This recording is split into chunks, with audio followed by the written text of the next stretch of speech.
За ингэхт нь бол дотор нь Justin Timberlake сууж исэн. Ингээд охиныг ханан шахаад өөрхөн карьерийг өөрхөн гараар сүйтгэхийг хүсээгүй л бол энэ гэрэн дээр бити гарын үсэг зуур гэж хэлжсэн. Britney бол зүгээр л төлөвлөгөөнд байсан гэж ингээд хүмүүс яагаад Britney тэгэж их өвдөж хүмүүст мэддэхгүй тулд гэртээ зовсон бэ? Бүгдээрээ сайн уу? Шинхэмжлэгтэй тавтаа морил. За өнөөдөр миний хэний талаар ярих чааг та бүхэн маань thumbnail-аас минь хараад ороод ирсэн баха. Өнөөдөр олвол маш дэлгэрэнгүй маш олон зүйлсүүдийг ярьсан маш урт дугаар болох олон тийм болохоор та бүхэн маань идэж уух зүйлсээ ойр тавиад үзхэн үзээд ажиллаягээ сонсгоогоод бичлэгтэй маань хамт байгаарай гэж хүсмээр байна. За ингээд олон тав үггүйгээр бичлэгтэй орцгоё.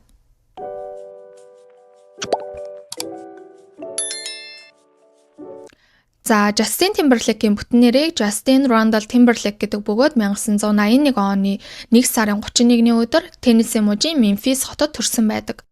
Түүний өвөө аав хоёр бол нэлээд юм шашны холбогдолтой хүмүүсээсэн. За тухайлах юм бол аав нь сүмийн найрал дууны удирдаач, өвөө нь сүмийн пастор хүн байсан юм байна. Тийм болохоор ерөнхийдөө багаасаа нэлээд христийн шашинтай сүмтэй ойр өссөн. Гэхдээ түүнийг 4 настай байхад аав ээж хоёр нь салцгааж өөрсдийнхөө амьдралыг дахин шинээр эхлүүлсэн байдаг. Ээж нь бол энэ салтаас хойш хүүгээ өөр дээрээ авч дахин гэр бүл зохиож хойд аавтай нь бол танилцуулсан мэдээж. За тэгээд хойд аав нь бол түүнийг маш ихээр дэмжиж хайрлаж өсгсөн гэдэг юм байна лээ. За биологийн анх нь аавынхын тухайд гэвэл мөн дахин гэр бүл зохиож 3 хүүхэдтэй болсон ч хамгийн бага охин дүү нь амьдрал олж чадлагүй багтаа хөөрхи өөд осноор тэрээр эцэг нэгтэй 2 дүүтэй гэж явдаг юм байна. Justin багаасаа нэлээд хөдөлгөөнтэй хүүхэд байсан. Тийм болохоор ээж нь энэхүү зан чанар дээр нь тулгуурлаад ер нь л урлагийн хүн болгочихъя гэж бодсон байгаа. Ингээд хүүгээ олонд таниулах ямар л арга чарга байна, бүх арга нөхс үеийг суугчлээж энэ тентхийн сонгон шалгаруултыг бол хийсч явж исэн. За түүний дээр Justin бол багаасаа маш олон удаа beauty pageant-д оролцож 6 удаа ялсан байдаг. Тухайн үеийн beauty pageant нь бүгд шагналын сангийн шагналын мөнгөтэй байгаагүй, зарим нь шагналын мөнгөгүй, зарим нь шагналын мөнгөтэй янз бүр зохион байгуулагддаг байсан юм байна лээ.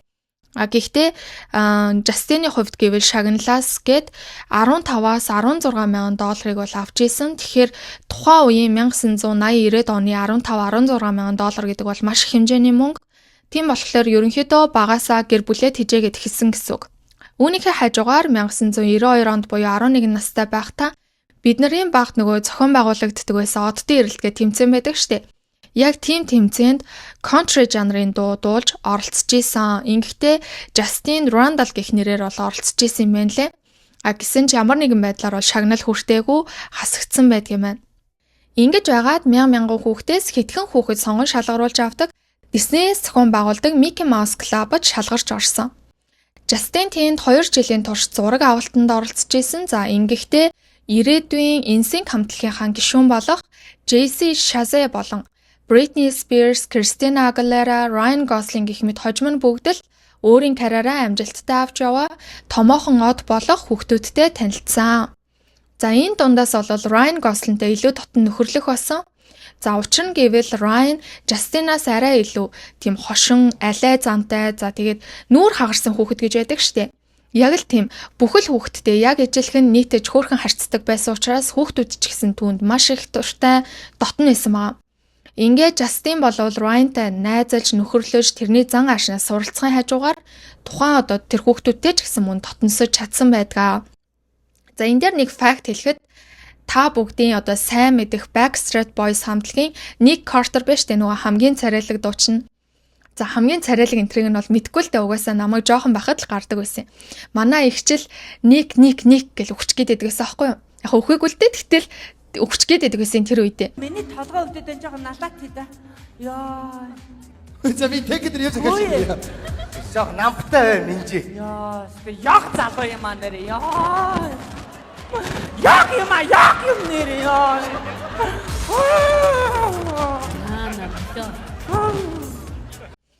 Тэгээд тэр дуучин маань энэхүү Justin-ийн юун дээр дүр дээр мөн сонгон шалгаруулалтанд ороод тэнцсэн ч гэсэн тухайн дүрхээ авахаас татгалзаад Backstreet Boys руу орсон байдаг юм байна лээ. За энэ Mickey Mouse Club нь бол 1994 он хүртэл үргэлжлээд аль биесээр туслагдсан байдаг юм байна. Гэхдээ дугааруудаа төрүүлээд авчихсан байсан учраас 96 он хүртэл одоо бичигдсэн дугааруудаа цацаад альбаасаар дууссан байдаг. Justin-ы тухайд гэхэд одоо өөрийнх нь төсөл нь хэдийн цуслагдчихсан байсан учраас ээж нь бол түүнийг Mickey Mouse Club-аас гаргаад оронд нь JC-тэй цуг, дуу бичих, дуу зохиох ажил дээр нь төвлөрүүлэн ажиллаж исэн. За ингэжээтэл нэг өдөр ээж Лин рүү Universal Studios-д ажиллаж исэн Chris Kirkpatrick гэх хүү холбогдсон байна. Ингэхдээ өөрийнхөө хувийн хамтлагаа байгуулах гэж байгаа учраас ирж нэг удаа уулзаад үзээч гэж бол холбогдсон юм байсан. За Chris-ийн тухайд гэвэл уул нь Backstreet Boys-д орхоор ингээд сон шалгаруултаа өгөөд ингэжсэн боловч 5 залууд нь бол багтаж чадаагүй. Гэхдээ Backstreet Boys-ийн менежер болох Lou Pearlman гэх залууд Chris-ийн аяваас маш их таалагддаг байсан учраас түүнийг чи өөрхөн хамтлагаа дагуулад аваад тэгэж чадах юм бол би одоо бүх хөрөнгө оруулалтыг нь хариуцъя гэж бол санал тавьсан байгаа. За ингэхдээ бол 3-аас 5 царай зүс бие хаа сайтай хүүгүүд байх хэвээр. Мөн бүгд сайн дуулдаг, сайн бүжгэлдэг байх хэвээр.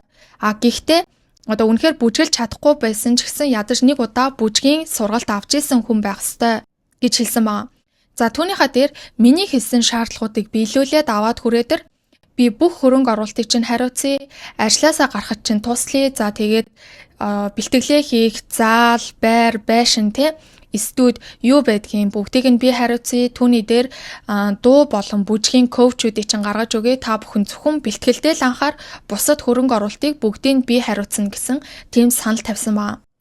За ингээд энэ нь бол Chris маш их таалагдчихсэн учраас Chris ийм хүү одоо тухайн шаардлагуудад тэнцэх хөвгүүдийн эрэлт гарсан энэ байсан.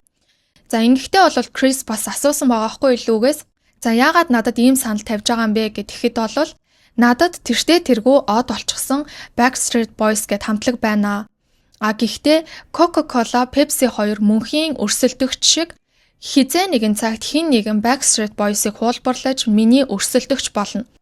Тийм байхад би яагаад Backstreet Boys-ийн өрсөлдөгчийг өөрөө гаргаж 2-2 амжилттай хамтлагтай болж болохгүй гэж бол хэлсэн байна. Ингээд Chris Justin Timberlake-ийг дуудаж, Justin JC-г дагуулan ирж, Chris мөн Universal Studios-д хамтран ажиллаж байсан хоёр залуу болох Joey Fatone болон Jason Glasso нарыг дуудан ирүүлснээр 5 хүүгүүдийн хамтлаг бүрдсэн. За ингээд тэд өөрсдөө 1995 оны 8 сард Lude шалгуулж үзүүлбэрээ үзүүлэхэд Lude ч мөн маш их таалагдаж хамтлаг болох санал нь тэр дороо батлагдсан байна. Ингээд хүүгүүд шууд нэрнийхээ ажилд орсон. Энэ үед нь Justin-ийн ээж Lin хослол гэдэг утгаараа та 5 хүүгүүдийн нэрний айл нэг үсгийг нь ашиглан нэр бүтээвэл яасан юм бэ гэсэн санаа гаргасан байна.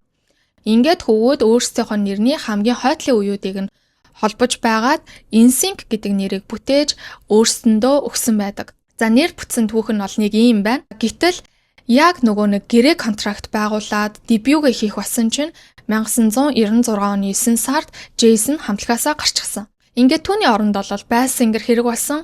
Ингээд Lance Bass гэх залууг Jason-ы оронд оруулж 5 залуу Lude гэрээ байгуулан NSYNC хамтлаг аль бие ёсоор үүссэн байдаг. Lude гэрээ байгуулмагцаа хүүгүүдийг бие биенийгээ илүү таньж мэдэж ойр дотн болог гэж бодсны үндсэн дээр Флорида мужийн Орландо хотод нэгэн share house түрээслэн тэднийг нэг дор хамтран амьдруулах болсон. Ингэхдээ Justin Timberlake хараахан насанд хүрээгүй 14-15 настай байсан учраас ээжтэй нь тусдаа нэг байшинд, за бусад 4 хүүгүүд бол нэг share house бүгдөө хамтран амьдарч эхэлсэн. За Liu болвол NSYNC хамтлагийг бүтсэн цагаас ихсүүлэн маш ихээр нууцалж, бэлтгэлийн явцад ч гэсэн маш ихээр нууцалж исэн. Нөгөө тээгүүр Backstreet Boys-ийн тухайд гэвэл маш их эрчтэйгээр олонд танигдж хамгийн алдартай boy band хамтлаг болж исэн. Хүүгүүдийг тухайн байшинд байрлах үн хөлстэй төлбөр мөнгө юу гэдгийг бүхэл зардлууд, за түүний дээр коуч, сургалтуудын зардлууд болон Justin Timberlake-ийн ээжийнх нь амьдарч байгаа байшин бол ээжээс нь гарах зардлууд бүгдийг нь Liu хариуцсан дааж исэн ч хүүгүүдэд нэг төгрөгийн ч цалин олгоогүй. За хүүгүүдийн тухайд гэвэл хэдийн цалинтай золгоод цалин мөнгөний ажил хийжсэн хүмүүс гинэт ажилласаа гараад ямар ч орлогогүй болж эхэлсэн. За Joey-гийн тухайд гэвэл хараахан Universal дахь ажилласаа гараагүй баг-багаар хажуугаар нь ингээд хийгээд явж исэн юм байна лээ. Тийм болохоор Joey бол багахан хэмжээний орлоготой. За нөгөө 3 болох Lance болон Chris, JC 3 бол ямар ч орлогогүй, цалин мөнгөгүй ажлаасаа гарчихсан байсан. Justin-ийн хувьд арай өөр. Justin 16 хараахан хүрээгүй байсан учраас ээж нь түүний нэрийн өмнөөс Liu-тэй тохиролцоо хийсэн. Ингэхдээ Memphis дэх байшин маа штэ. За тэр байшингийн зардлууд, тэр байшингаас гарах янз бүрийн төлбөр тооцоонууд, за одоо энэ Орландод байгаа байшингийн түүнээс гарах төлбөр тооцоонууд, за түүний дээр өөрсдөөс нь гарах бусад зардлууд, за ингэж зогсохгүй нөхөртөөгөө одоо ирж очиж уулзах шаардлага гарна. Тэр бүрт ингээ гарах зардлууд онгоцны тэгтээс ахуулаад бүгдийг нь Liu хариуцна гэдэг тохиролцоо хийсэн байна. За түүнээс гадна магадгүй одоо Justin чинь хараахан насанд хүрээгүй байсан учраас багхан ч гэсэн хамаагүй цалин мөнгө тогтоолгож ирсэн байж магадгүй. Ягаад гэхээр бусад 4 хүүгүүдээс шал өөр тохиролцоо энэ дунд ингээд үүсчихсэн байна.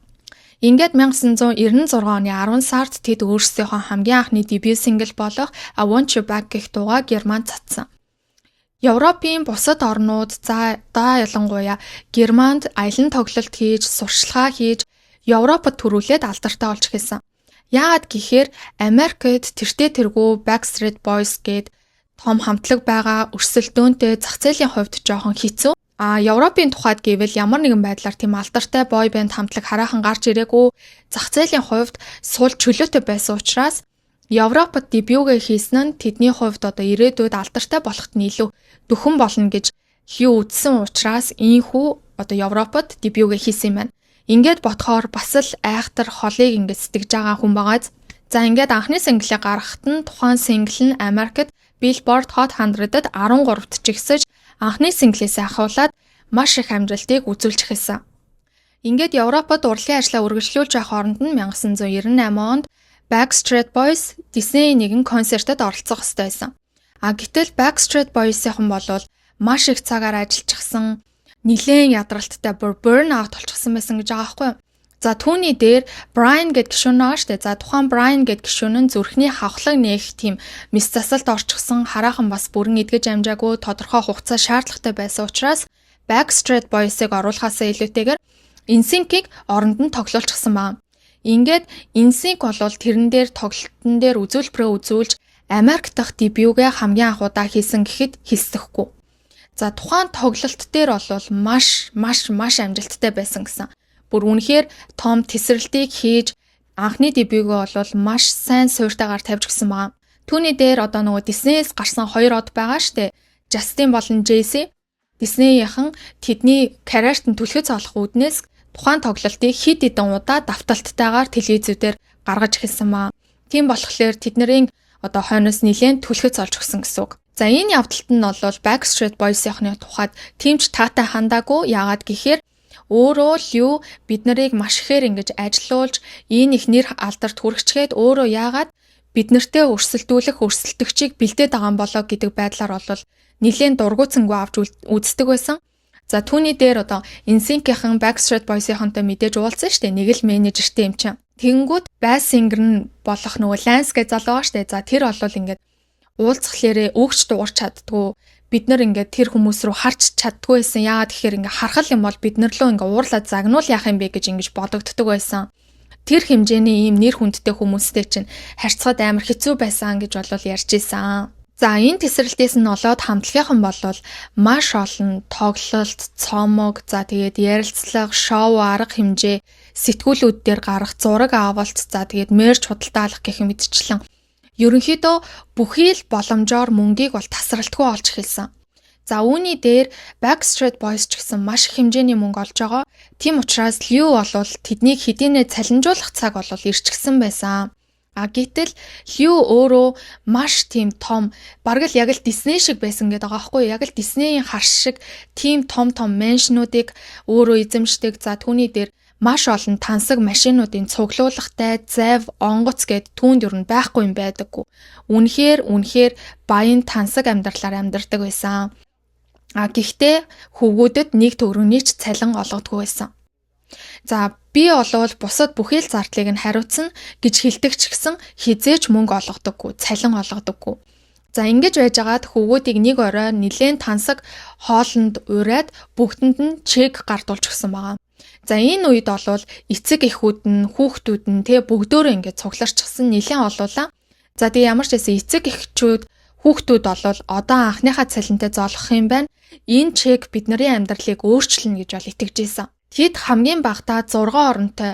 За бүр аллаа гэхэд 7 оронтой тоо ирнэ гэж найдаж исэн байгаа байхгүй юу? Тэгсэн чинь юун 7 орон 6 орон чүүтэй айтай 5 оронтой мөнгөн дүнтэй чек өгсөн байгаа. Хэд эсэн гэхээр $10,000. За энийг нь хараад хүүгүүд ч тэр гэр бүлийнхэн ч тэр бүгд ингээ шоконд орсон байгаа байхгүй юу? Ямар их мөнгө хэр их хэмжээгээр орж байгааг тэр дотор нь байгаа хүмүүс бол ерөнхийдөө багцаа бол байгаа. Гэтэл ерөөсөө $50,000 л цацсан байгаа байхгүй юу? Гэтэл энэ нь хүүгүүд цаашид сарын $10,000-оор цалинжаад явна гэсэн үг ердөөсөө ч биш. Тэднийг өнгөрсөн 3 жилийн хугацаанд маш их хичээж шаргуу ажиллалаа гэдгийг нь үнэлэн ганцхан удаа олгож байгаа мөнгөн бэлэг гэсэн. Гэтэл тухайн үедээ зөөгч хөдөлмөрийн хөлсний доод хэмжээгээр ямар ч цайны мөнгө оруулахгүйгээр цаг нартаагаар ажиллаад 3 жилийн хугацаанд $25,000 олох бүрэн боломжтой байсан тийм цаг үе, тийм тооцоололтой байсан юм байна лээ. Гэтэл хүүгүүд өдрийн 18 цагаар 3 жилийн турш ажиллаад $10,000-тай хоцорсон байдаг. За ингээд энэ цагаас бол хүүгүүд Хьюд ямар нэг асуудал байна, энд ямар нэгэн зүйл болохгүй байна гэдгийг бол анзаарч эхэлсэн. Хью бол хүүгүүдийг ийм сайхан байшинд амьдран, ийм сайхан нэр төртэй болно, ийм сайхан машинуудтай болно гэд янз бүрийн зүйл ярьж чихэн дээр нь цэцэг ургуулдагч тэр бүх зүйлс нь зүгээр л зүү зэрэглээ юм байна гэдгийг бол хүүгүүд ойлгож эхэлсэн маа. Ингээд өөрсдийнхөө байгуулсан гэрээг бол хуульчид хянуулж хуулийн зөвлөгөө авъя гэсэн ч тэдэнд ямар ч мөнгө байгаагүй. Тэд хуульчийн зөвлөгөөний цагийн хөлсийг дийлэх боломжгүй байсан гэдэг байгаа байхгүй. За ингээд тэдэн дундаасаа бол хамгийн мөнгөлгөн нь бол Justin Timberlake байсан. Яагаад тэгэхээр багаасаа beauty pageant энтерт төрүүлээд янз бүрийн шагналын мөнгө авчихсан. За түүний дээр Mickey Mouse Club-д өндөр цалингаар ажиллаж исэн. За түүний дээр бас л нөгөө нэг Hugh-тэй тусдаа өөр тохиролцоотой. Тийм учраас тэдэн дундаасаа бол хамгийн мөнгөлгөн Justin Timberlake байсан. Гэтэл Justin Timberlake үүнд огтхон ч оролцоогүй, ямар ч үйлдэл хийгээгүй.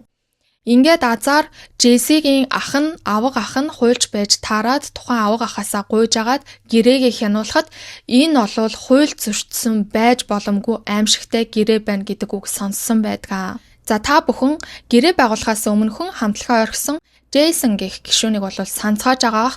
За тухайн Jason болвол Hugh-гээс гэрээг авчгаад сэтгэлийн хөдлөлөөр гарын үсэг зурхаасаа илүүтэйгээр энэ гэрээн дотор ямар зүйл залтууд байгааг би өөрөө бүрэн ойлгосныхаа дараа л гэрээн дээр гарын үсэг зурх ёстой гэдгээ сайн мэдчихсэн маа. Ингээд гэрээг авмагцаа хуульчид үзүүлж тухайн гэрээний бүхий л зүйл залтуудыг тайлбарлуулж авсан.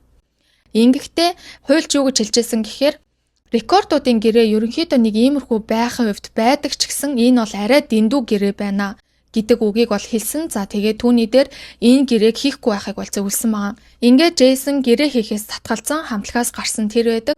За ингэхдээ бол хамтлагийн гишүүдтэй мөн тайлбарлаж энэ бол үнэхээр муу зүйл залттай гэрээ байна гэж байна. Хэдүүлээ арай жоохон нөхцлөө сайжруулъя. Ийм гэрээнд бити сэтгэлийн хөдлөлөөр гарын үсэг зураарай гэж бол тэдэнд анхааруулсан боловч хинэнч түүний үгийг тоод сонсоогүй, зүгээр л Хьюгийн хэлсэн тэр сайхан үгнүүдэд нь итгээл гарын үсэг зурчихсан байгаа. За ийм болохоор ерөнхийдөө тэр анхны гишүүн нь бол гарсан байдгийн байна. За ингээд инсинк хамтлагийг түр орхиод нэг өөр хэсэг рүү жоох үсрээтгэе. Юу гэхээр Хьюд бас нэгэн охтын хамтлаг байсан. За тэр охтын хамтлагийг бол Innocence гэдэг байсан. Innocence хамтлагийн анхны гишүүдийн нэг нь Britney Spears байсан гэвэл та нар итгэх үү?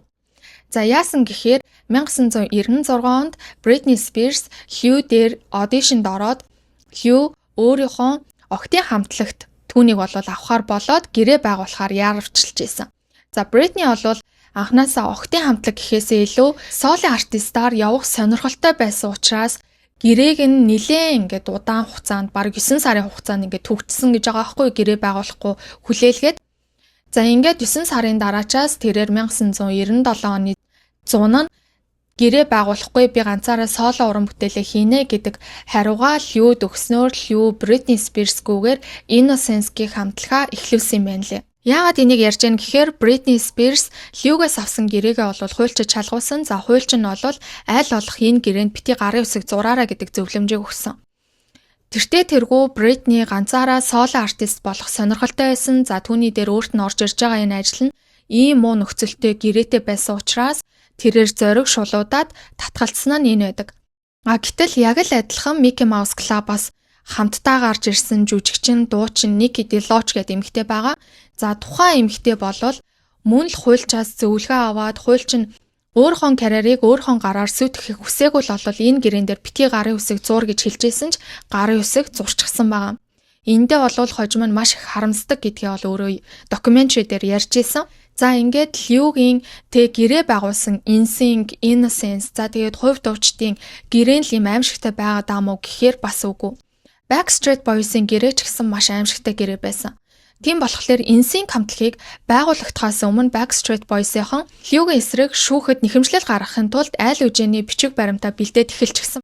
Гэтэл NSYNC-ийнхан үүнийг огтхонч мэдэлгүйгээр хавханд инээгээд дуртайгаар гүгэд орцгоцсон нь энэ. За ингээд үргэлжлүүлээд Liu болвол хөвгүүдийг Германд дебюгээ хийхэд нь Германы нэгэн лейблтэй гэрээ байгуулсан байдаг. За Америкт болвол дебюгээ хийцэн ч гэсэн ямар нэгэн лейблд харьяалагддаггүй гэрээгээ хараахан хийж амжаагүй байсан юм байна. Ер нь болвол заавал гэрээтэй харьяалагдах ёстой байдаг юм байна. Ингээд хөвгүүд амжаагүй байгааг мэдчихсэн учраас Liu-д мэдэгдэлгүйгээр Jive Records-тай өөрсдөө очиод гэрээ байгуулчихсан.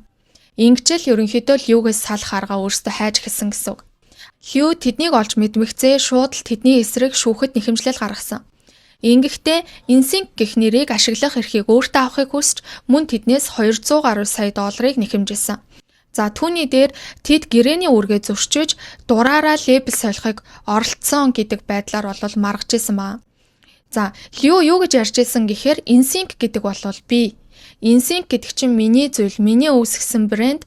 Би өөрөө эдгээр хүүхдүүдийг юучгүй байхад нь ийм их нэр хаалтарт хүргэсэн. Тийм учраас эднэр надаас ингэж дур мэдэж холдох эрхгүй гэдэг байдлаар болвол дайрч исэн. NSYNC-ийнхан болвол хариуд нь Pearl Man орлого ашиг хуваарлалтанд шудраг бус хандсан гэж сөрөг нэхэмжлэл гаргасан байдаг. Тэгсэн 5 гишүүнд очих ёстой байсан мөнгө 5 тишээ биш 6 тишээ хуваарлагдчихсэн. За яагаад 6 гэхээр Liu өөрийгөө хамтлагийн нэг гишүүн гэж гэрээн дээр тусгаад хамтлагийн цалин орлого одоо юу байдгийг те бүгдийг нь өөрлөгөө менежментийн төлбөр, маркетинг, PR-ын төлбөр, янз бүрийн үйлчилгээний төлбөр гэж тусгаж өөрлөгөө аваад зөвхөн орлогын 1%-ыг тэдэнд 5 хувааж өгч исэн байгаа. Энэ нь ил гарсан байдаг. Ингээ шүүхийн процессын явцад буюу 1999 онд Liu болон NSYNC хамтлаг хоорондоо шүүхээс гадуур тохиролцсон зам замаа хөөх болсон. За Liu болвол хуулиараа явсан ч гэсэн өөрөө маш их хэмжээний мөнгө төгрөг идчихсэн байсан учраас түүний талд шийдэгдэх нь бас юу л бол тийм үү. Магадгүй одоо тохиролцоос өөр аргагүй байдалд хүрсэн учраас ийхүү тохиролцооч тэднийг сул тавьж явуулсан байхаа гэж болвол би бодож байна. За ингээд NSYNC болвол Liu-гээс саснаасаа хойш ямар нэгэн уяад өнгөгүйгээр эрх чөлөөгөө олж авлаа гэдэг утга бүхий No Strings Attached гэх өөрийнхөө цоо шинэ альбомыг гаргасан. За ингээд тухайн альбом болвол мэдээж маш амжилтанд хүрч тэдний карьер Liu-гээс салснаас хойш маш хурдцтай ахиж дэлхийн хамгийн алдартай бой банд хамтлаг болж чадсан байдаг. За үүнээс гадна нэг тийм сонин яриануд зөндөө байдаг. За юу гэхээр Liu педофил, гей байсан гэж бол олон хүмүүс ярьдгийн байна лээ. Хэдийгээр энэ нь яг батлагдаагүй ч гэсэн жоохон тийм мэдрэмж өгж исэн тохиолдлууд бас байдгийн юм шиг байгаа. Ийм ч болохоор Liu-гийн гэрт ажиллаж исэн хүмүүстэй янз бүрийн одоо хамтран ажиллаж байгаа хүмүүс олвол хөвгүүдийг Liu-тэй хоёулахнаа хизээч үлдэж болохгүй, өрөөрөө нь хизээч очиж болохгүй айл болох олуулаа. Liu-гийн дэргэд байхдаа айл болох олуулаа ах хэвээр ерөөсөө ганц нэгээр үлдэж болохгүй шүү гэж анхааруулдаг байсан маа. Одоо ингээд харахаар NSYNC болон Backstreet Boys хамтлагийн тэр зураг сэтгүүлүүдийн зураг гэдэр бол яг л нэг тийм нойтон, шалтан, нүцгэн жоохон ингээд цээж хэсэг нь бол дандаа л нэг тийм нүцгэн шалтан зарим нь бол бүр өмднийхөө товчийг товчлоогүй ч юм уу. Тиймэрхүү зүйлүүд бол ихээр харагддаг. Үүний дээр Liu бол бэлтгэл дээр хөвгүүдийг цамцаа тайлчаач, six pack гэж харъя, хэр fit байгааг ч харъя, дээгүрхээ тайлчих, наатаха нэмгэлчээч өмдөө товчлоод яах юм гэдэг ч юм уу. Нэг иймэрхүү зүйлсүүдийг бол айгүй хилдэг байсан гэсэн. За түүний дээр одоо хөвгүүдийн биед нь бас мөрөнд нь маш ихээр массаж хийж биед нь дураараа хүрдэг байсан байгаа. Ингэхдээ хөвгүүд болвол мөрний массаж л гэж бодох байсан ч гэсэн яванда тухайн массаж нь арай өөр массаж юм байна гэдэг мессежийг бол өөрсөнд нь өгдөг байсан гэдгээ. NSYNC-ийн нөгөө нэг bass singer байгаа штэ Lance гэж залуу. За тэр болвол ижил хүрсэн гэдгийг 2006 онд аль биесээр зарласан. За тэр хүртэл одоо Luke ижил хүрстэн гэж боддог байсан гэж байгаа аахгүй юу. Тэгэхээр мэдээж одоо тодорхой хэмжээний яг адилхан тийм мэдрэмжийг л өөрт нь өгөөд исэн байгаа. Үүний дээр Luke-ийн LFO гэд бас нэг boy band хамтлаг байгаа. За тухайн boy band хамтлагийн Rich Cronin гэж залуу нэг өдөр Liu өөрийг нь чи өөрийнхөө бэлэг эрхтэндээ хүртээ гэж хэлсэн гэсэн. За тэрнийг нь болвол Rich тухайн үедээ тэгээ тоглоом болгоод өнгөрсөн ч гэсэн тэр нь амар сонирн байсан. Намайг ингээм амар тухгүй байдалд оруулсан гэж бол ярьж исэн.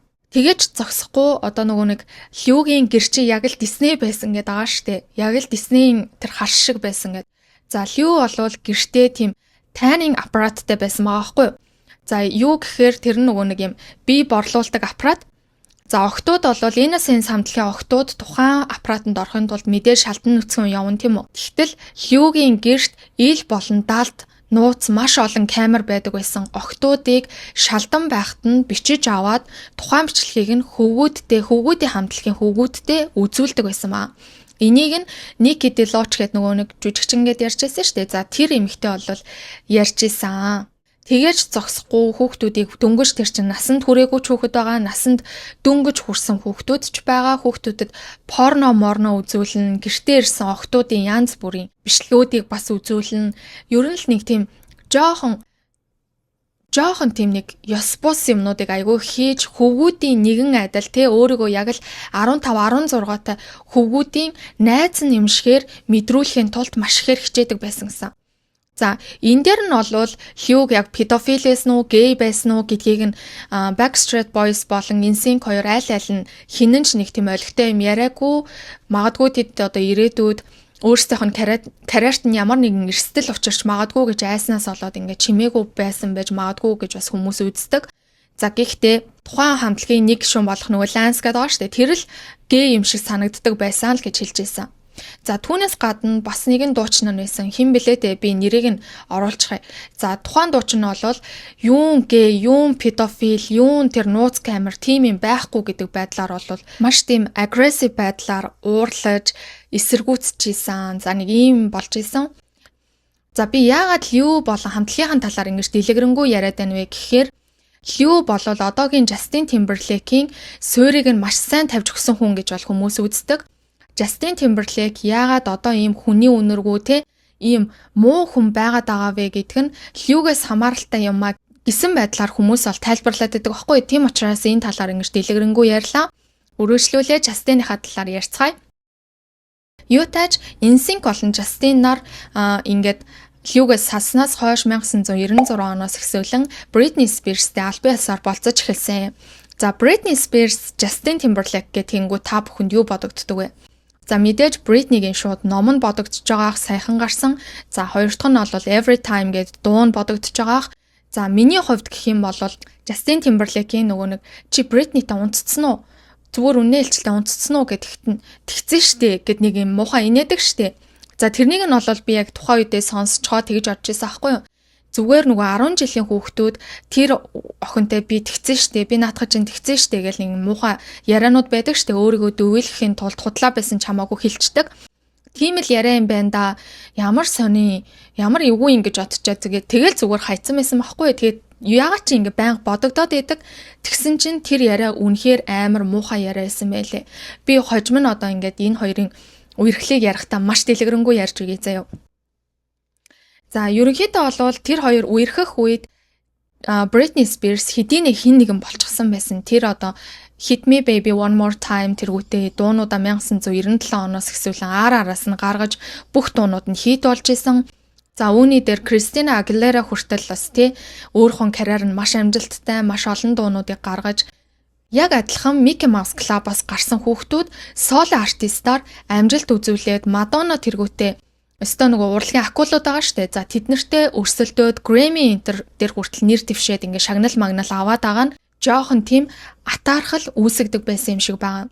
Justin бол яригдахдаа инсинк хамтлагийн гишүүн гэдэг байдлаар бол яригддаг. Нөгөө дөрвөн залуутайгаа нийлээд тавуулаа ингэж бүхэл олж яригддаг. Хизээж ганцаарангийн соло артист маркаар бол хинч түүнийг тоож ярьдаггүй байсан учраас энэ нь түүний дотор нэг тийм жоохон хор шар ч юм уу, атаархал ч юм уу тиймэрхүү зүйлүүдийг бол буцалгаж ихэлсэн байд. За ингээд мэдээж тэднийг үерхлээ гэхэд бол папарацци, хэвлэл мэдээлэл, олон нийт бүгд л тэрэн дээр одоо тэдэн дээр анхаарлаа хандуулах нь бол тодорхой.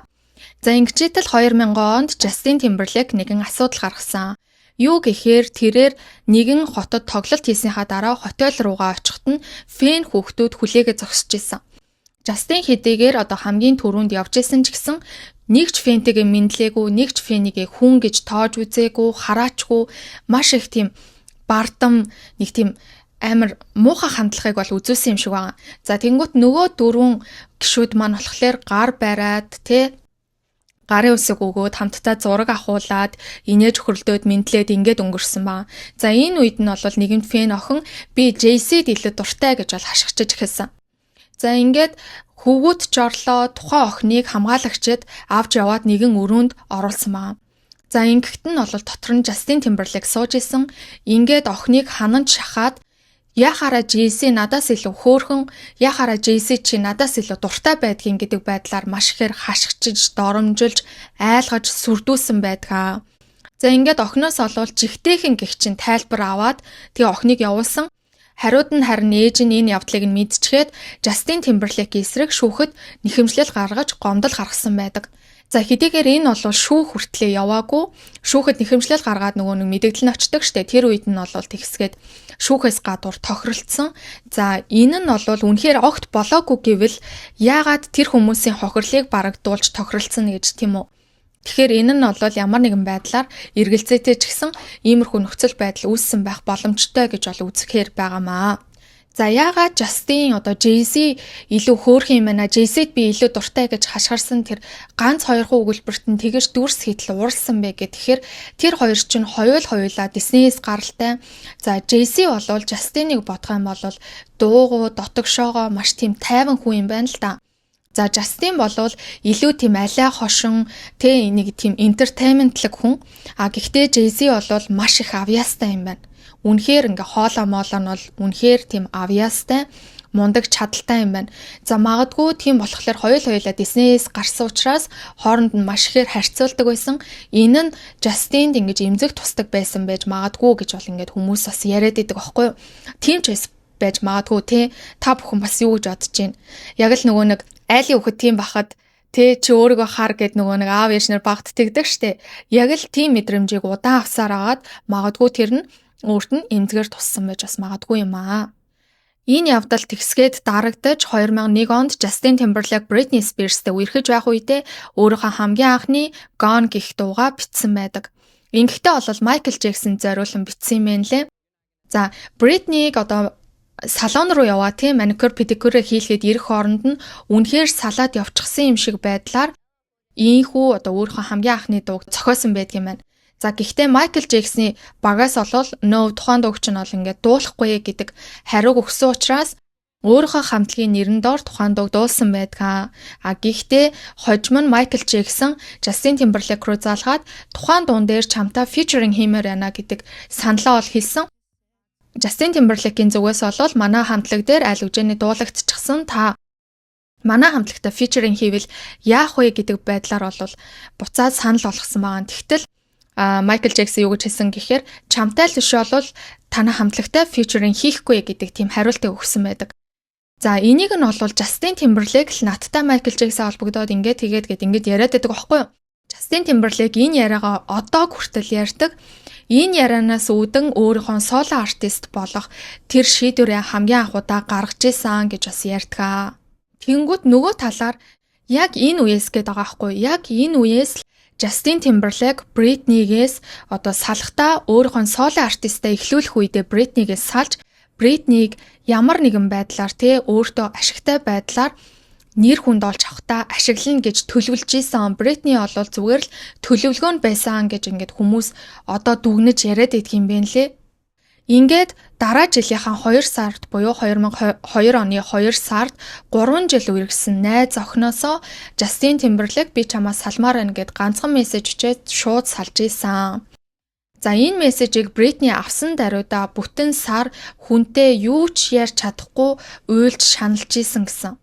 Britney-гийн хувьд энэ харилцаа нэртөөрөө хизээ нэгэн цагт дуусахыг мэдчихсэн ч хитрхи их хайртай байсан болохоор юу ч хийжсэн бүгдийг нь хүлээж аваад тисээд яваад байдаг байсан гэж байгаа. За тэгэл нөгөө нэг фэнүүд чинь тий галзуурч эхлэв штэ. Justin Timberlake, Britney Spears хоёр салжлаа. Би яаж амьдрахаа мэдэхгүй гэж уйлал тий. Та нар нэр ингэж уйлж үзчихсэн үү? Хоёр алдартай хүн салахаар уйлж үзчихсэн үү? Тэр талаар комент хэсэгт бичээрэй за. Би бүр үнэхээр мэдхийг хүсэж шүү. Яг ингэж хоёр алдартай хүн салахаар уйлдаг хүн байдаг эсхийг би үнэхээр мэдхийг хүсэж байна. За ингээд үргэлжлүүлье. Ерөнхийдөө бол саяхны хүртэл бид нар Britney-гийн ном ил гарахаас нааш энэ үнэн түүхийг бол огтхонч мдээгүй байсан. Justin болол Britney-гээ салсныхаа дараагаар түүнийг өөрийг нь хуурч маш ихээр шархлуулсан гэдгийг өөрийнхөө Crimea River гэх дуугаараа олон нийтэд түгээсэн. За энэс нь болоо дэлхийд даяараа Britney-г үзэн ядаж бүгдөө Britney рүү дайрцгааж исэн. Гэвч яг начир дээрээ араар тавигч нь Justin Timberlake байсан. За Justin болол Britney-гээс өөрийгөө илүү гэдгээр мэдрэхийг хүссэндээ түүнтэй яг л хог новштой харьцаж байгаа юм шиг маш муухай дээрэнгүү харьцдаг. Түүний дээр бардам зангийн үгүйсгэж маш олон удаа араар нь тавьдаг байсан. За ингэхдээ зүгээр манипуляц хийгээд газлайтинг хийгээд өнгөрөхгүй өөртөө нэр хүнд алдар нэр олж авахын тулд Britney-гийн нэр хүндийг бас ашигладаг байсан гэж ярьдаг хүмүүс ч байдаг. За Britney бол Justin-ийн энэ олон удаагийн араар тавилтыг төвчхийг хүсээгүй. За тэгээд залхсандаа ч гэх юм уу өөрийнхөө бүжиг дэглээч Wade гэх залуутай нэг удаа тэгж нууц харилцаа үүсгэж араар нь тавьсан гэдгээ өөрийнхөө номоор бол хүлээн зөвшөөрсөн байдаг. Үүндээ ч мөн харамсдаг гэдгээ бол бичсэн байсан. Гэхдээ одоо энэ бол мэдээж Britney-гийн буруу ч гэсэн Justin өөрийнхөө хийсэн бүх муу муухай зүйлсүүдээ бүгдийг нь нуугаад бүх бурууг Britney дээр тохоо зүгээр ингээд өмөх мах шидэж байгаа юм шиг хүмүүс дунд хаяад өгцөн байгаа. За би яагаад ингэж Justin-ыг бүр ингээд буруутгаад байгаа юм шиг өнгө аястай яриад байна гэхээр дараа чи үйл явдлууд та нарт илүү тодорхой болгож өгнө.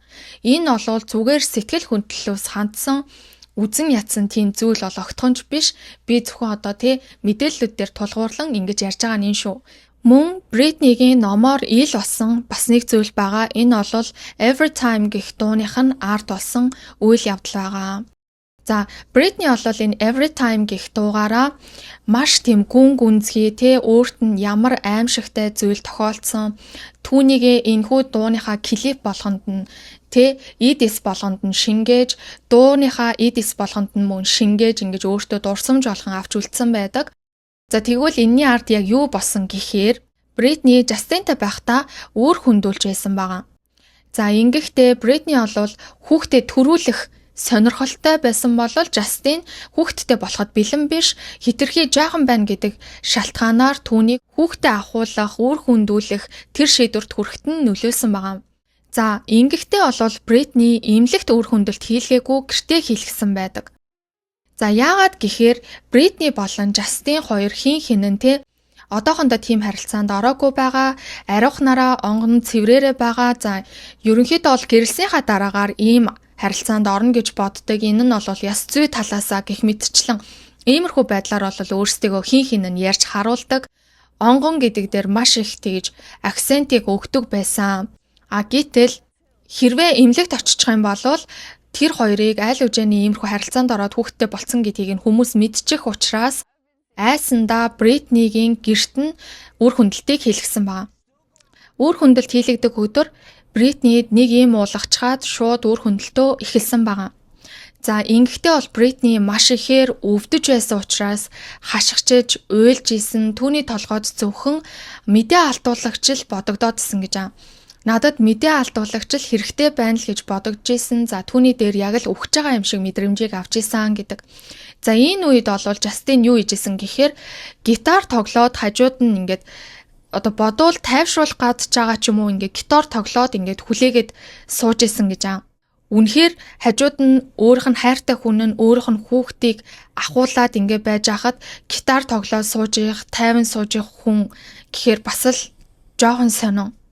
За Бритни бол 2 удаа төрснийг та бүгд мэдж байгаа 2 хүүхэдтэй. Гэхдээ тэрээр номондоо юу гэж бичижсэн гэхээр 2 удаа төрсөн хүн гэхэд надад тэр эхний үр хүндэлт бол миний амьдралын хамгийн аимшигтай, зовлонтой, хэцүү үе байсан гэж үтсэн байдаг. Тэр хэрээрээ маш их өвдөж, зовж, шаналсан юм шиг байгаа. За ингээд маш их өвдөлттэй хүүхдээ ахуулчаад дараа нь тэр одоо ингэж хүүхдээ ахуулсан гэдэгтээ өөрөө сэтгэл зүйн хувьд бас бэлэн биш, маш их хугацааг бол зарцуулсан гэдэг. Гэхдээ та бүхэн нэг зүйл анзаарч гинүү. Бритнигийн ерөнхийдөө ингээ үйлдэлүүдийг ингээл хараад байна штэ тий. Одоо янз бүрийн Бритнигийн талаар deep dive бичлэгүүд байна. Бритнигийн талаар янз бүрийн ярьсан зүйлүүдийг ингээ харахаар хизээ хойно дуурдаг. Бүр ингээ бүх асуудлууд нь болоод өөрөө зовж шаналаад олон нийтэд алуулчаад хизээ хойно ийм юм болсон штэ гэд ингэж хэлдэг. Хүмүүс өөрт нь хичнээн муухай хандсан ч гэсэн хизээж тэр хүмүүс шиг буцаага тэр хүмүүс тэгэж хандаж чаддгүй юм шиг байгаа. Нөгөө нэг тийм бодол өгдөг штэ. Энэ хүнтэй яг адилхан зүйл хийчих юм бол би энэ хүнээс ялгархгүй шүү дээ гэдэг нэг тийм бодол. Магадгүй тийм бодол байгаа тэрэндээ хүлэгдээд байдаг юм шиг яг л нэг тийм. За үүнээс гадна хүмүүс бас Бритнийг юу гэж ярьдаг гэхээр айгүй нэг тийм дипломат хүн.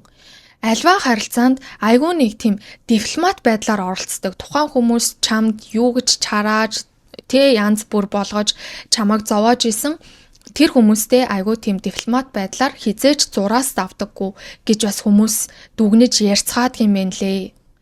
За Жастины хувьд гэвэл тэдний харилцаа хизээд олон нийтийн анхааралд байна. Хизээ надад attention хэрэгтэй байна. Тэр үед хизээд одоо тухайн харилцааг сөхөөд ярихад бүх хүмүүсийн анхаарал над дээр туснаа гэдгийг бол маш сайн ойлгочихсон байсан маа. Тийм болохоор салтаасаа хойш тэрээр өөрийнхөө соло артистаар карьераа эхлүүлж байхдаа Бритнитэй холбоотой асуудлуудаа маш ихээр ярьж Бритнигийн нэр хүндийг унгаангаа өөрийнхөө нэр хүндийг дээшээ өсгөж исэн. За яасан гэхээр тэр хоёр ч 2002 оны 2 сард салсан штэ.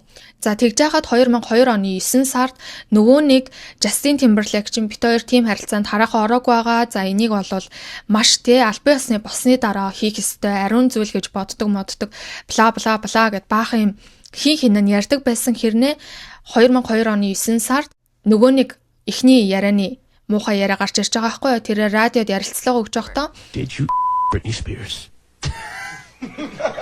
Yes or no? Oh man. Come on man. Okay, I did it. No. Гэтэл тэгэж муухагаар ярьж байгаа хүн нь тэр яриаг задруулахгүй тулд гэртээ бүр ингэж өөр хүндэлт хийлгсэн штэ. Имлэгт очиж чадаагүй. За, өөр хүндэлт хийлгсэний дараах имчилгээг хүртэл ерөөсөө тэгэж имлэгээр явж хийлгээгүй дандаа гэрээрээ хийлгсэн. За тийм байхад зүгээр л Justin нэг радионд ороод радионы ярилцлаганд ороод хэлчих боломжтой байсан юм бол яагаад Бритни тэгэж их өвдөж хүмүүст мэддэхгүй тулд гэртээ зовсон бэ? Зүгээр өвчин амдагч юм уугаад мэдээ алдуулагчгүйгээр яаж өөр хүндэлтөө хийлгэж тэгэж зовсон билээ? Ингээ ботхоор энэ олвол амар муухайсан байгаа хгүй. Зүгээр нэг би тэр үед 10 жилийн хүүхэд ингэж ярьдаг шиг ингэж ярьж гэн гэж бодоод өнгөрсөн бол яг ингээд ухаад үтсэн чинь амар муухай зүйл байсан байна лээ. Ингээд болоогүй Justin Timberlake 11 сарда буюу 2002 оны 11 сард өөрийнхөө хамгийн анхны бие даасан дебют альбом болох Justified гэх альбомоо гаргахаар төлөвлөж исэн. Энэ үед түүнд юу хэрэгтэй бэлээ? Attention. Тийм учраас тэрээр нэгэн ток шоунд ээжтэйгээ цуг оролцсон. Өөрийгөө ээжийн хүү, эрх цагаан ийм цайлган цагаан сэтгэлтэй ээжийг одоо эмэгтэйчүүдийг ээжшгэ үздэг учраас тэднэрт муухай хандаж чаддаггүй. Ер нь л нэг ийм ээжийн юу ч амьдрал үзээгүй нэг ийм сайхан хүүг шархлуулаад зовоогоод муухай зүйлсүүдийг үзүүлээд ингээ амьдралд нь хар толб боллоо гэсэн утга бүхий тийм мессеж өгөх ярилцлаганд орсон байдгаа. Ингэхдээ мөн бас нэгэн дууг дууснаа шууд Бритнитэй холбоотой. Охин минь намайг дахин нэг муухай аимшигтай эмэгтэйн талаар дуултал нь намайг өөртөө дурлуулаач, хайрлуулаач гэсэн утгатай тийм дууг дуусан байдгаа. За ингээд ямар ч байсан тэрээр бол attention авсан.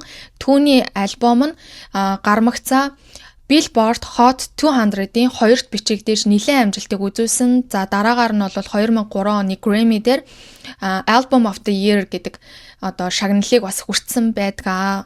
Бас нэг ийм бичлэг байдаг штэ. Би одоо энэ ардаас нь оруулчихъя. Stop drinking. You know who you are. I'm speaking to you. Stop drinking. You're going to get slapped. Нөгөө нэг Justin чи намайг хэнийг ярьж байгааг чи мэдж байгаа зү битээ арх уу мó энтергээд нэг тийм бичлэг тэрнийг нь ингээд одоо хүмүүс ингээд үзээд тэр бичлэгнийхэн доор нь тий үнэхээр ингээд санаа зовдөг байсан юм бол яагаад зүгээр ингээд мессеж чээд чат чээд эсвэл бол зүгээр ингээд залгаад тий чат ч шиг тэр үе чат байгаагүй л тий зүгээр мессеж чээд залгаад тий ингээд битгий тэгээ ингээд тэгээ гэж яагаад хэлээгүй юм бэ? Яагаад заавал ингээд хэвлэлийнхний урд тий албаар дахиад ингээд attention олж авах гэж байгаа юм шиг чи битээ арх уу чам санаа зовж гин гэж байгаа юм шиг яагаад ийм худлаа юм бэ гэдэг юмнуудыг бас хүмүүс амар их бичсэн байлээ. За Бритнигийн асуудал бол нэг юм байна. Энэ салтаас хойш Justin Timberlake ганцхан Бритнийг гомдоосноо гэвэл бас үгүй.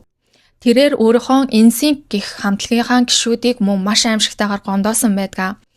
Ерөнхийдөө бол хамтлагийн гишүүд нь те 2001-2 оны үеэр ер нь л ингээд хувь хувийнхаа карьерийг бас давхар хөгжүүлээ те хамтлагийнхаа ажлыг хийхээс хажуугаар бас дан дангаараа соло уран бүтээл хийж үзэхүү гэд нэг тиймэрхүү юм дотроо зүгээр ярьцгааж исэн юм шиг байгаа. Ямар ч тийм шийдэлд хүрээгүй. Тэгтэл Justin Timberlake Britney-гээс мессежээр салснаасаа 2 сарын дараа би амармаар байна хэсэг зуур амарч агаад тэгээд хамтлагийнхаа ажлуудыг үргэлжлүүлье гэж хэлээд амарсан байгаа. Ингэхдээ дахиж хизээж хамтлагтаа ирээгүй. За ингэж байжээтэл хамтлагийнх нь гинтгэн л түүний соло уран бүтээл хийж байгааг олж мэдсэн. Бүр соло уран бүтээл хийх босноо ч хамтлагийнхандаа хиндэн ч мэдэгдээгүй шууд л өөрхөн дуу гаргаад эхэлсэн байгаа. За энээс нь болоод хамтлаг нь бүгд ингээд маш гайхширсан байдалтайгаар тий ямар ч байсан ингээд Justin-тэй болвол ивэр уучраа олцохгүй нэлээд үдсэн ч гэсэн Justin болвол тухайн хамтлагтаа буцаж ороогүй. За Justin гарснаас хойш хамтлагийн үйл ажиллагаа бол угаасаа ингээд ямар ч шин дуу муу гаргах боломжгүй ингээд таг суучж байгаа байхгүй юу.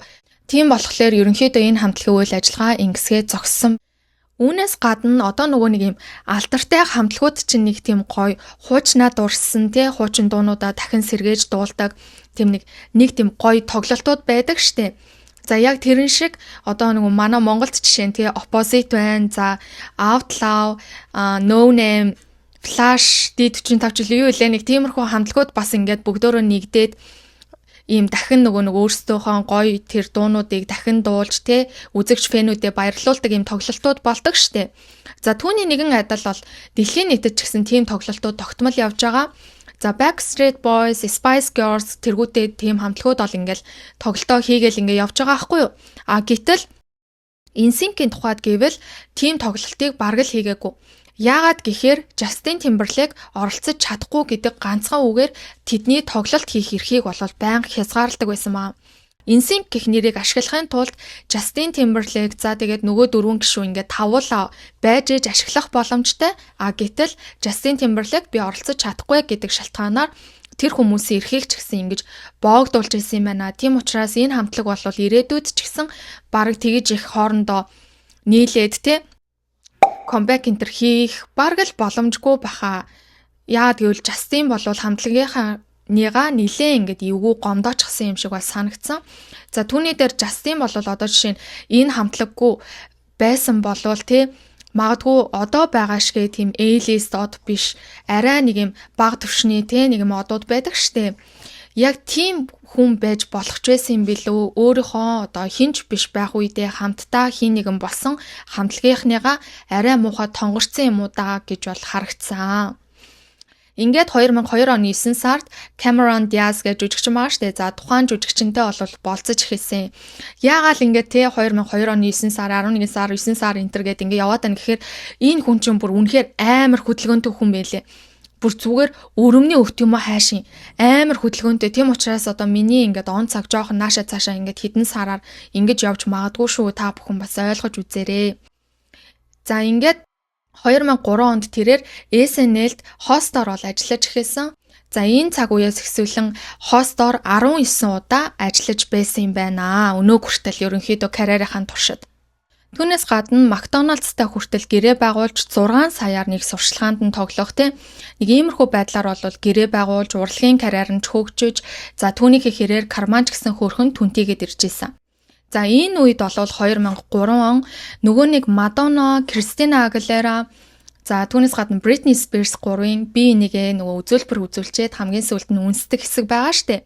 За тэрнийг нь бол Justin Timberlake хараа сууж исэн. За тэр үедээ ч тийм таатай царай гаргаагүй. Дараа нь ч гэсэн түүнд тэгж таатай хандаагүй гэдгээ бол нэгэн ток шоуны үеэр хэлдэг. За түүний дээр одоо хэдийгээр Britney-гийн нэр хүндийг унгаан барин байж өөрөө нэр хүнд олж авсан ч гэсэн Justin-ийн хувьд бол still Britney өөрөөс нь илүү нэр хүндтэй байгаад байсан учраас хор шар нь маш их хөдөлж исэн. Тийм болохоор түүнээс илүү гарах ямар нэгэн зүйл хийх ёстой байна л гэж бодогдож исэн гэж тухайн ток шоун дээр мөн ярьж исэн байдаг. Үүнээс нь 6 сарын дараа хохирогч Janet Jackson-ы хэрэг гарч ирдэг. 2004 оны Super Bowl-ийн halftime шоуны үеэр Janet Jackson болон Justin Timberlake нар хамтдаа үзүүлбэр үзүүлснээр Janet Jackson-ы урлагийн карьер нь тэр чигтээ байхгүй болсон гэдэгт та итгэх үү? За Janet Jackson бол та бүхэн надаар тайлбарлалтгүй угаасаа бүгд мэдцгээж байгаах. За түүн рүү бол 2003 оны нэгэн өдөр нэгэн дуудлага ирснээр түүний амьдралыг тэр чигт нь өөрчилсөн байдаг. NFL-ийн entertainment team-ээс холбогдсон түүнийг 2004 оны Super Bowl дээр үзүүлбэр үзүүлэхийг бол хүссэн. За энэ үед бол Janet маш ихээр догдолж тухайн одоо саналыг маш ингээд баяртайгаар хүлээж авсан. Бэлтгэлийн үеэр Janet Jackson бэлтгэлээ хийж байхдаа нэг л зүйл дутагдаад байгаа юм шиг санагдчихсэн гэж байна. Тийм болохоор өөрийнхөө дизайнертайгаа яриад өмсөж байгаа хувцсных нь улаан хөхний даруулга нь үлдээд уртлын сахин хэсэг нь авагддаг байхаар зохион бүтээлгсэн байна. За үүнийхээ дараагаар тэрээр Justin Timberlake-тэй бэлтгэлээ хийж байхдаа түүнд бол өөрийнхөө санааг танилцуулчихсан байсан. За ингээд тухайн Super Bowl-ыг тухайн үедээ нэвтрүүлдэг байсан CBS нэвтрүүлгийн продюсеруудад бол хэлэхэд хизээш тийм юм байж болохгүй гэд бүх продюсерууд дуу нэгтэйгээр хоригдсон. За ингэхдээ энэ тэмцээнийг бол жоохон хүүхдүүдээс ахуулаад бүх хүмүүс үздэг учраас ийм зүйлд Америк одоохондоо бэлэн бишээ. Тийм болохоор яасан ч ийм зүйл харуулж болохгүй гэж бол түүнд хэлсэн байгаа. Ингэхдээ хамгийн эцсийн мөчөд бол түүнд хэлсэн юм шиг байгаа. За, Janet-ийн тухайд гэвэл Justin Timberlake энийг хэлэх гэсэн боловч Justin-ийн зүгээс дахин бэлтгэл хийх шаардлагагүй. За, түүний дээр түүнтэй холбогдох ямар ч боломжгүй байсан. Тим хариултуудыг өгчээсэн учраас түүнд хэлж амжилгүй тайзан дээр гарсан. За ингээд тайзан дээр гараад Janet Jackson өөрийнхөө үзүүлбэрийг үзүүлээд голоор нөгөө Didi Midi маань орж гараа те өөр хүмүүс маань үзүүлбэр үзүүлээд Janet Jackson буцаж дуулж ирэх үедээ хойноос нь Justin Timberlake гарч ирж байгаа байхгүй юу. За ингээд Justin Timberlake гарч ирээд дуулаад байжгаад эцсийн мөчтөө нөгөө нэг Janet Jackson ч хэлж амжаагүй. За тэгээ хэлсэн байсан ч гэсэн уртлынхын савхин хэсэг авагдах ёстой байтал Justin Timberlake бүр гараа лав хийж агаад ингээд татсан чинь нэг хөхийг нь гаргачихсан. Энэ чинь 2004 он. Америк улс хэдийгээр эрх чөлөөний орн ч гэсэн 2004 онд хин нэгний хөхөнд бэлэн биш байсан. Janet олвол яг ингээ хөхөө гаргасны дараагаар шууд ингээд гараараа халахлаад маш их ингээд эвгүй байдалд орж байгаагаар ингээд харагдчихж байгаа байхгүй юу.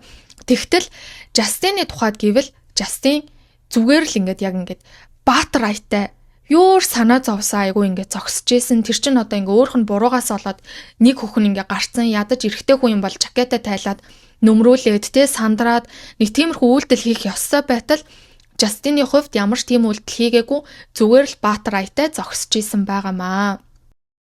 За энэс нь болоод Janet Jackson бол маш ихээр шоконд орсон, хүмүүс ч маш ихээр шоконд орсон.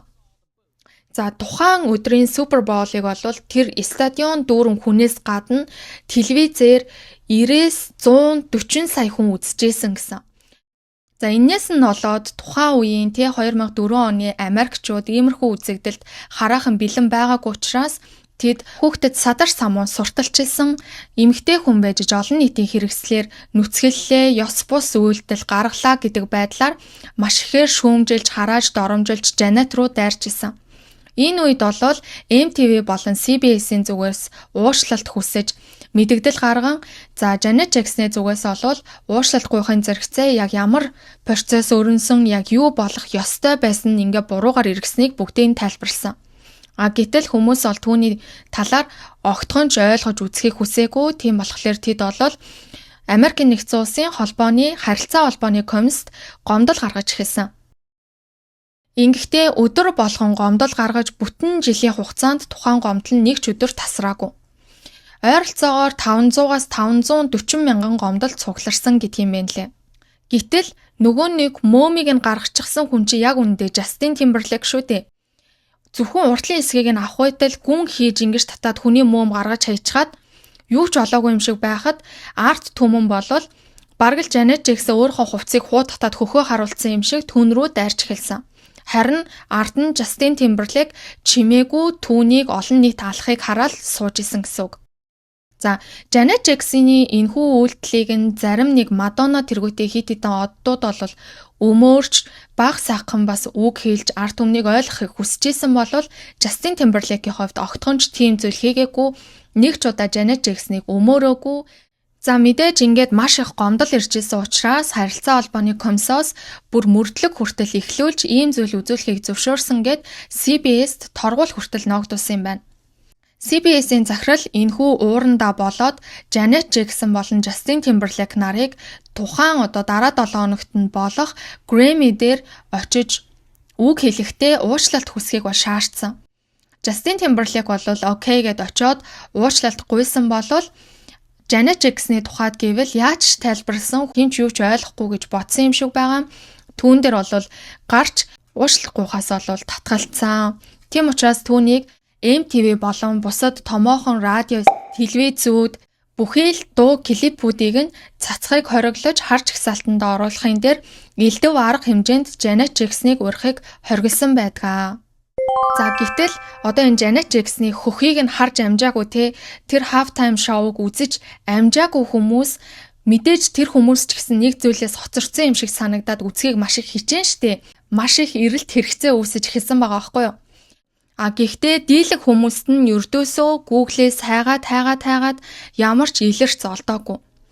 За ингээд тэдэн дунд одоод мэдээж эрэлт үүсэж байгаа хүмүүс дунд бас нэгэн хүн байсан нь өнөөдрийн Janet Jackson-ы тэр бондгор ганцхан мөөм өнөөдрийн бидний өдөр тутмын хэрэглээ болсон YouTube-ийн эхлэл болсон. За яасан гэхээр тухайн эрэлт хэрэгцээтэй маш ихээр ингэж хайж исэн хүмүүсийн дунд өнөөдрийн YouTube-ийн үүсгэн байгуулагч Jod гэх залуу мөн хайж исэн. Jod бол тухайн үедээ PayPal-д инженерээр ажилладаг тийм залуу байсан. За ингээд бодсон баа. Хэрвээ ингээд хин нэгэн хайхад тухайн бичлэг, зураг бичлэг юмнууд шууд олддог тийм сайт бидэнд маш их хэрэгтэй юм байна гэдэг тийм санааг бол анх олсон байгаа. Тийм учраас тэрээр өөрийнхөө хамтран ажилладаг хоёр залуутай нийлээд хамгийн анх YouTube-ыг зохион бүтээх болсон. За тэд бол бүтэн жилийн хугацаанд дизайн, кодо бичих, дизайнаа гаргах бүхий л зүйлсийг хийж агаад 2005 онд YouTube-ыг хамгийн анх бий болгосон байдаг юм байна.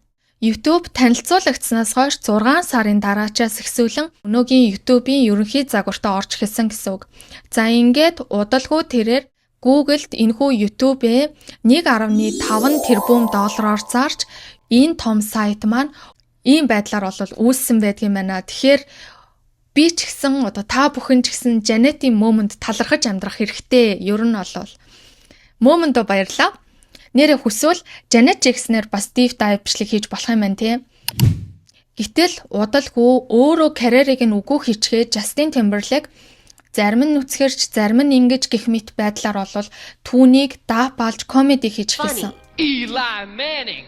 What a year this guy's had, right? Won the Super Bowl and finally got to see a woman naked.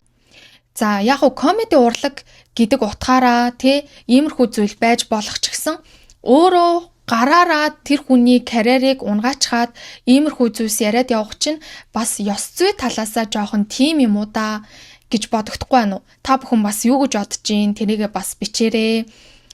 За ингээд энэ явдалт нь олвол Justin Timberlake 20 жилийн дараа уучлалтгүйсэн. Бараг л 20 жилийн дараа 2021 онд Justin Timberlake өөрийн Instagram-аараа дамжуулан Britney Spears болон Janet Jackson хоёроос уучлалт хүсмээр байна гэж бол бичсэн байдаг. За яагаад ингэж бичсэн бэ гэхээр 2021 онд Britney-гийн Framing Britney Spears гэх докюментари кино гарч Justin Timberlake нэлээд их backlash-ыг авч ирсэн учраас арга буюу инхүү уучлалт гуйж пост оруулсан байдаг юм байна. Ингээд яг энэ үеэр нь бол 2004 он Justin Timberlake-ийн нөгөө багын дотны найз байгаа штэ Ryan Gosling гэдэг. За тухайн жүжигчин маань нөгөө нэг алдартай Notebook гэх кино нээлттэй хийж бүр жинхэнэ ингээд бүүм хийсэн байгаа байхгүй юу. Бүгд л түүнийг маш гоё жүжиглдэг, маш гайхалтай, авьяастай гэдэл ингээд магтаал. Тэгсэн чинь Justin Timberlake-ийн нөгөө нэг өрсөлдөгч исэн сэрэгчсэн. Иннээс нь болоод Justin Timberlake гинтэл кино урлагт хөл тавиад араас нь жилд багтаа гэхэд нэг хамгийн ихтэй гэхэд 2-3 кинонд ингэж араас нь тоглох болсон. За түүний дээр Justin Timberlake ч өөрөө нөгөө нэг SNL-д хост хийгээд бараг 19-20 удаа хийсэн гэж хэлсэн шүү дээ. Ryan Gosling гэсэн мөн 3 удаа SNL-д хост хийж исэн юм лээ. Гэхдээ тэр 3 удаагийн хост хийсэн нэвтрүүлгийг хүмүүс дахин үздэг. Justin Timberlake бараг 10-20 удаа хийсэн ч гэсэн Ryan Gosling-ийн энэ 3 удаагийн дугаарыг хизээч гүйцэхгүй. Бусд нь бол хог байна. Энэ бол үнэхээр ингээ гоё. Босноо энэ 3 дугаараа гэж бол тогтмол ярьдгийн гэсэн. За хэдийгээр ганцаараа өөртөө өрсөлдөөн зохиогоод найстайгаа өрсөлдөөд байгаа ч гэсэн түүний тоглосон маш гоё кинонууд бас байдаг шүү дээ. За тухайлах юм бол In Time байна. За тэгээд Friends with Benefits, Shrek, Yogi Bear, Trolls гэх мэтчлэн маш олон байгаа. За In Time нь бол би бүр багтаа үзчихсэн санагдчихээн. Үнэхээр гоё бүтээл болсон уу гэвэл үнэхээр гоё бүтээл болсон. Тэрнтэй бол санал нийлж гин. Та бүхэн бас үзчихсэн бах гэж бодож байна. Монголд бол зөндөө гарч исэн. За түүнээс гадна түүний одоо хамгийн алдартай voice acting төслөл ялтчгүй Trolls байсан. Ингээд үргэлжлүүлээ Justin Timberlake Cameron Diaz-аас салж одоо 2006 онд салснаас хойш 2 сарын дараа Jessica Simpson гэх эмэгтэйтэй болцож эхэлсэн. Ингэхдээ бол тэдний харилцаа маш богино хугацаанд үргэлжилсэн. Яагаад гэхээр Jessica, Justin хоёр Jessica-гийн гэрт байсан юм байна л да. За ингээл болцоол юм араал тэгэл яг үнсэлцэж эхэлж исэн юм байна. Гэсэн чинь Justin Timberlake дөнгөж үнсэлцэж эхлэнгүүтээ удалгүй уцаараа мессеж чиж суудсан гэсэн. Jessica гайхаад чи хин рүү мессеж чижээд байгаа юм бэ гэдгсэн чинь Ryan Gosling руу бичиж байна. Бит хоёр чамайг 12 настай байхдаа хин төрүүлж үнсгээ мөрөө тавьчихсан байсан. Би ингээд боцоондоо ялчлаа гэдгийг хэлэх гээд харин мессеж чиж гин гэж бол хэлсэн байгаамаа. Jessica-гийн тухайд гэвэл буцаагаад үгүй тэгээд одоо бит хоёр ингээд үргэлжлүүлээд үнсэлцэхгүй юу те гэд ингээд маш сонирн байдалтайгаар ингээд үлдсэн гэсэн. Бүхэл бүтэн хүнийг зүгээр нэг бооцоонд тавиад тэгээ үнсчээд шууд тэр доор нь хэлсэн. За шууд тэр доор нь мессеж бичээ тэр нь жоохон Jessica-д эвгүй санагдсан юм шиг байгаа. Тийм болохоор нэгэн ток шоунд оролцож байгаа үедээ Justin-аас хөөхөн одоо ингээд өшөөг авах маркаар түүний энэхүү тэнэг явдлыг нь бол илчилсэн байдгийн юм лээ. Гэтэл саяхан л өөр хүнтэй болцоонд яваад байсан Justin Timberlake маань буцаал Cameron-тай 2006 оны 12 сард харагдаж эхэлсэн. За үүнээс нь болоод Cameron-оос асуухад бит хоёр хин нь өөр хүмүүстэй уулзж исэн. За ерөнхийдөө бол өөр хүмүүстэй уулзаж энэхүү харилцаа нь бидний хувьд хэр чухал юм бэ? Энэхүү харилцааг авч үлдэх хэрэгтэй юу гэдгээ болол бодож исэн гэдгийг бол тайлбарлаж исэн. Гэсэн ч нэг их удалгүй ганцхан сарын дараа аль биесээр салцгаасан байдаг. Ингээд төд удалгүй бараг л тэр сартаа юм уу та. Justin Timberlake маань одоогийн эхнэр болох Jessica Biel танилцж болцож эхэлсэн. За энэ Justin Timberlake болон Jessica хоёрын харилцааг хүмүүс маш сонирхолтой харилцаа гэдэг байгаа байхгүй юу? Яагаад гэхээр Justin Timberlake анхны найз охин болох Britney Spears-тэй үерхэж байх үедээ Britney урлагаасаа жоохон хүндэрч уран бүтээл гаргах хугацаа нь нэлээд ингэж удаашарч эхэлсэн. За тэгвэл дараачаас нь Cameron Diaz-тай үерхсэн. За Cameron болвол Justin Timberlake-тэй болцохоосоо өмнө жилд хамгийн ихтэй 5 кино, хамгийн багадаа 2-3-аас буудаггүй тийм олон кинонд тоглодог байсан бол Justin-тай үерхсэн энэ хэдэн жилүүдэд ганц 2хан кино, за тэгээд нэг 2-3хан voice acting төсөл гэдэг нэг юм 5хан прожект байгаа байхгүй юу? Ингэж харагдчихсан. Ерөнхийдөө бол урлагаасаа маш их зай авдаг. Тэр хооронд бол Justin Timberlake өөрийнхөө юм хийгээл яваад байгаа шүү дээ. За гэтэл үерхэж байгаа хүн нь бол ингээд урлагаасаа хүн дээрх шаардлагатай болдог. Харин Джессика болвол Жастины нөгөө өөрийгөө өөрөөс нь илүү гэдгийг мэдрэх боломжийг бүрэн олгодог хүн гэж тайлбарлаад байгаа байхгүй юу? Justin Timberlake-тай уулзаж байх үедээ 2015 онд Valentine's Day гэх кинонд тоглосон.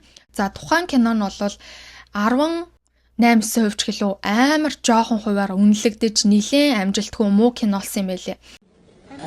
тэгээд нь штэ. За тэгээ яаж нөхөр? Тэгээд яаж нөхөд? 19. Гэтэл нөгөө дээгүүр Justin Timberlake-ийн тоглосон The Social Network гэдэг кино нь 96%-аар үнэлэгдэж маш амжилттай байсан. За тийм болохоор Jessica болвол яаж ч хичээсэн Justin-аас хизээч илүү гарахгүй. Тийм учраас энэ нь Justin маш их таалагддаг учраас эхнэрээ болгон авсан гэж бол ярьдаг. За тэд болвол маш их ингэж салж нийлж араар тавилтын мэдээнүүд мөн маш их явдаг байсан. За ингээд on and off 2007 оны 1 сараас хойш үргэлж жагаад 2011 онд сүү тавиад 2012 онд аль биесээр гэрэлсэн байдаг.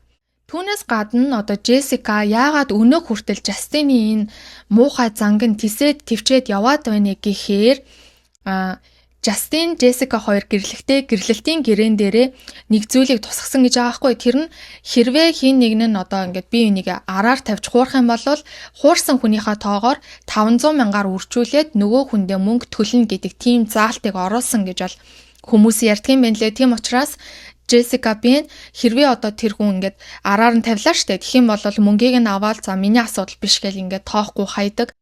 Энэ нь бол ийм утга учиртай гэж бол хүмүүс яриад идэх юм байна лээ. Үнэн ч байж бас магадгүй. Яагаад гэхээр Justin Timberlake чинь гэр бүл болсноосоо хойш бас хэд хэдэн удаа араар тавьсан хэрэгтэй бол холбогдсон. Ингэхдээ 2019 онд Алиша гэх жүжигчинтэй цуг нэгэн кинонд тоглож байх үедээ зураг авалтаас гадуур бааранд бие биенийхээ гарыг байрж Justin-ийн өвдгөн дээр хурж байгаа зураг бичлэгүүд гарсан юм байна. Иннээс нь болоод гэр бүлээс гадуур харилцаа үүсгэсэн байна. Justin дахиад л араар нь тавьчлаа гэдэг мэдээллүүд гарч Justin бас л нөгөө олон нийт нэлээд дургуутслаа илэрхийлсэн. Инхт нь бол Justin амьдралын явцад ингээд хүмүүс ганц нэг жижиг алдаа гаргадаг. Яг л тэр алдаа маань байлаа. Ингээд зураас давсан асуудал байсан учраас намайг маш их уучлаарай. Гэр бүл минь бас намайг уучлаарай. Гэхдээ үүнээс цааш юу ч болоогүй гэдэг мэдээллийг болол гаргасан байдаг юм байна. За үүнээс гадна мөн Jessica ч өөрийнхөө хувийн туслахтайгаа нууц харилцаатай гэдэг бас яриа байдгийм бэ нэлээ. Гэхдээ Justin шиг эготой хүнд бол тийм харилцааг хүлээн зөвшөөрөхгүй болов гэж би бодож байна. Тэгэхээр тэр цуу яриа бол худлаа ах гэж бодож байна. За энэ Jessica ч гэсэн тийм одоо нэг тийм гайхалтай эмэгтэй бол биш юм шиг байгаа юм. Яагаад гэхээр тэрээр LA-д маш тансаг зэрэглэлийн ресторан ажилуулдаг байсан юм байна. Гэтэл тухайн одоо ажилчид нь түүний харилцаа хандлага аимшигтай байсан. За түүний дээр ажилчидтай ердөөсөө гарын мөнгийг нь өгдөггүй. Одоо зочид чинь ингээл гарын мөнгө өгж байгаа штэ мэдээж. За тэгтэл тэр мөнгнүүдийг ингээд хурааж аваад баг хагас сая доллар болтол нь бүгдийг ингээд цуглуулад хадгалчаад хиндэн ч гарын мөнгийг нь өгдөггүй байсан. Тэр мэд шалтгаануудаас нь болоод ажилчид нь түүний эсрэг шүүхэд нэхэмжлэл гаргасан юм байна. Иннээс нь болоод Jessica бол ресторана хаахад хурж за түүний дээр хохирогчдын одоо хохирлыг бол бүрэн барагдуулсан байдгийм байна.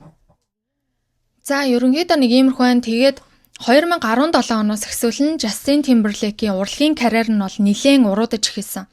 Түүний гаргасан альбомнууд хүртэл чүүтэй айтай одоо алтан дундаж гэж байдаг шүү дээ. Тэр алтан дунджийг бол барьж исэн. Тийм учраас олон нийтийн зүгээс за тэгээд шүүмжлэгчдийн зүгээс наад кинонуудаа одоо болоо айл нэг салбарт нь ингэж үлгэн ямар юм гэдэг үлээ тэгж явж жахаар нэг салбартаа илүү сайн байх хэрэгтэй.